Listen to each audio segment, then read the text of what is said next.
ඇමරිකාවේ ඔහායෝ ප්‍රාන්තයේ බ්‍රෑන්ඩ් ඔහායෝ ප්‍රදේශයේ තිබෙන විශේෂ පල්ලියක් පන්සලක් බවට පත්වෙච්ච ස්ථානයේ තමයි මේ ඉන්නේ. දැන් මෙම විශේෂ පල්ලිය මෛත්‍රී විහාරය නමින් හඳුන්වනවා. ඉතින් මේක ඇත්ත වශයෙන්ම මහා වාසනාවන්ත පුදුම සහගත දෙයක් හැටියට සඳහන් කරන්න පුළුවන්. අපි ඇත්තටම අහලන මේ වගේ විශාල ඓතිහාසික අවුරුදු 100 ගාණක් පරණ ඓතිහාසික පල්ලියක් පන්සලකට පූජා කළා කියන එක අහලා නැහැ. විශේෂයෙන් තිබෙනවා මුදල් වලට ගත්ත ඒවා තිබෙනවා. නමුත් පරිත්‍යාග කිරීමක් පූජා කිරීමක් සිද්ධ වෙලා තියෙන්නේ මං හිතන්නේ මේක ප්‍රථම වතාවට තමයි.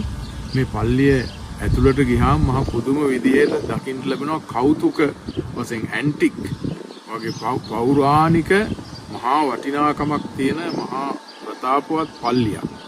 ඉතින් ඒ වගේ දෙයක් ඉතින් අපේ බෞද්ධයන්ට විශේෂයෙන්ම බෞද්ධයෝ පමණක් නෙවෙයි සියලු ජාතීන්ට උරුම වෙච්ච ඊටාම වාසනාවන්ත දෙයක් හැටියට සඳහන් කරන්න පුළුවන්. ඇත්ත වශයෙන්ම අපේ දේවානන්ද නායක හඳුරන් වහන්සේගේ මේ කරගෙන යන මහා සේවාවට පැහැදීමෙන් යුක්තව තමයි මේ දොස්තර මහත්මයා මේක පූජා කරලා තියෙන්නේ. ඇත්ත වශයෙන්ම මේක මහා විශේෂ දෙයක්.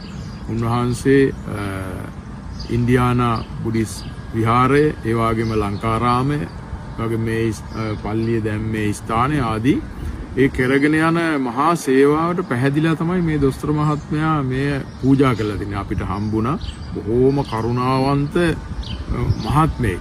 ඉතින් හරි වටිනා දෙයක්. ඒ සඳහා මේන් අපේ බෞද්ධ පින්වතුන් බෞද්ධ පමණක් නෙවෙයි අනිකුත් හැමදෙනාම විශේෂයෙන් බෞද්ධයන් මේ පිළිබඳව මේ තව තවත් වඩා වර්ධනය කරගන්න දියුණු කරගන්න අපේ බුදුරජාණන් වහන්සේගේ දහම් පණිවිඩය ලෝකයට ගෙනියන්න, ඒ වගේම ශ්‍රී ලංකාව කියන නම ගෙනියන්නත් මේ විශේෂ මේ පල්ලිය උපකාරී වෙනවා. එම නිසා අපේ බෞද්ධ පින්වතුන් ඇමරිකාවේ විවිධ ප්‍රදේශවල සිටින ඒ අය සම්බන්ධ වෙලා මේ දියුණු කරගන්න, මේකට සම්බන්ධ වෙලා මේ කරගෙන යන ඇක්ටිවිටීස් වලට සම්බන්ධ වෙලා ඉතින් බුදුරජාණන් වහන්සේගේ දේශනාව අනුගමනය කරන්නට මේකට සම්බන්ධ වෙන හැටියට අපේ බෞද්ධ පින්වතුන්ට හැමදෙනාටම මේ අවස්ථාවේදී අපි ආරාධනා කර සිටිනවා.